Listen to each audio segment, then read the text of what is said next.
ফরিদপুরের ভাঙায় কৃষি উৎপাদন বৃদ্ধি ও পরিবেশের ভারসাম্য রক্ষায় কৃষকদের মাঝে বিনামূল্যে আমন ধানের বীজ, রাসায়নিক সার ও বিভিন্ন প্রজাতির গাছের চারা বিতরণ করা হয়েছে। আজ শুক্রবার সকালে উপজেলা কৃষি প্রসারণ অধিদপ্তরের উদ্যোগে আয়োজিত অনুষ্ঠানে প্রধান অতিথি হিসেবে উপস্থিত থেকে কৃষকদের হাতে এসব উপকরণ তুলে দেন ফরিদপুর ৪ আসনের সংসদ সদস্য শহীদুল ইসলাম খান বাবুল। উপজেলা নির্বাহী কর্মকর্তা মাহমুদুল হাসানের সভাপতিত্বে অনুষ্ঠানে স্বাগত বক্তব্য দেন উপজেলা কৃষি কর্মকর্তা কৃষিবিদ মোল্লা আল মামুন। অনুষ্ঠানে উপজেলার ১১১০ জন কৃষকের মাঝে বিনামূল্যে উচ্চ ফলনশীল আমন ধানের বীজ ও প্রয়োজনীয় রাসায়নিক সার প্রদান করা হয়। এছাড়া পরিবেশ রক্ষা ও বৃক্ষরোপণ কর্মসূচির অংশ হিসেবে বিতরণ করা হয় ২২১০টি বনজ, ফলজ ও ঔষধি গাছের চারা। প্রধান অতিথির বক্তব্যে সংসদ সদস্য বলেন, দেশের খাদ্য নিরাপত্তা নিশ্চিত করার পাশাপাশি পরিবেশ রক্ষায় সরকার সর্বোচ্চ গুরুত্ব দিচ্ছে। এই উদ্যোগ সফল করতে তিনি সকলকে এগিয়ে আসার আহ্বান জানান। বৃক্ষরোপণ করা হবে মাননীয় প্রধানমন্ত্রীর ঘোষণা এবং অঙ্গীকার। আর খুব শিগগিরই আমরা পেঁয়াজ সংরক্ষণের জন্য ৪০০টি এয়ার ফ্লো মেশিন আমরা বিতরণ করা হবে কৃষি বিভাগের মাধ্যমে। ৪০০টি এয়ার ফ্লো মেশিন খুব দ্রুততম সময়ে বিতরণ করা হবে। বিএনপি জনগণের দল, গণমানুষের দল। বিএনপি সবসময় মানুষকে নিয়ে, মানুষের জন্য, মানুষের পাশে থাকবার জন্য চেষ্টা করেছে। বিএনপি কখনো রাতের বেলা ভোট করবার চেষ্টা করে নাই, বা পাতানো নির্বাচন বিএনপি কখনো করে নাই।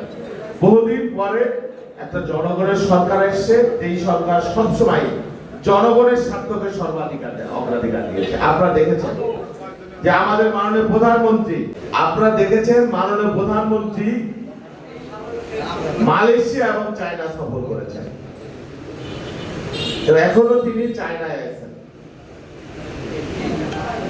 বাংলাদেশের প্রধানমন্ত্রী এবং বাংলাদেশকে মর্যাদা, সমতা, বন্ধুত্ব বিগত ১৭ বছর আপনারা দেখেন নাই।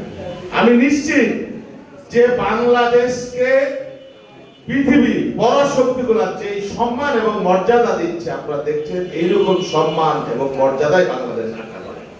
বাংলাদেশ একটি স্বাধীন রাষ্ট্র, আমাদের ভূখণ্ড ছোট হতে পারে, কিন্তু ভূ রাজনৈতিক প্রেক্ষাপটে বাংলাদেশ অত্যন্ত গুরুত্বপূর্ণ একটি রাষ্ট্র।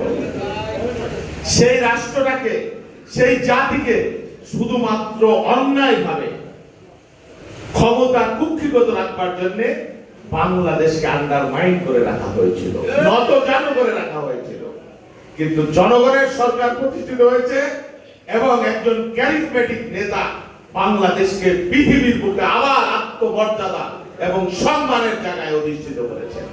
পরাশক্তি সমূহ বাংলাদেশকে সমীহ করছে। আমি দৃঢ়ভাবে বিশ্বাস করি বাংলাদেশ আন্তর্জাতিক কূটনীতি এবং মর্যাদায় দক্ষিণ এশিয়ার মধ্যে এখন কেন্দ্রবিন্দুতে রয়েছে, এবং বাংলাদেশের সাথে বন্ধুত্ব করবার জন্য পৃথিবীর অন্যান্য পরাশক্তিগুলো খুব দ্রুততর সময় আগ্রহী হবে।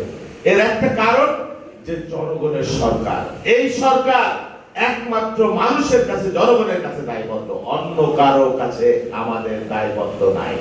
দেশের বাইরে আমাদের বন্ধু থাকবে, কিন্তু আমাদের প্রভু নাই। বাংলাদেশের সরকারকে হবে নির্ধারণ করবে বাংলাদেশের জনগণ, এবং বাংলাদেশের স্বার্থ থাকবে সবার উপরে অগ্রাধিকার।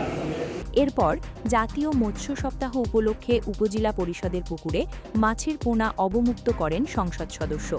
এছাড়া বিআরডিবির উদ্যোগে আরও ৪ শতাধিক নারী পুরুষের মাঝে ফলজ চারা বিতরণ করা হয়।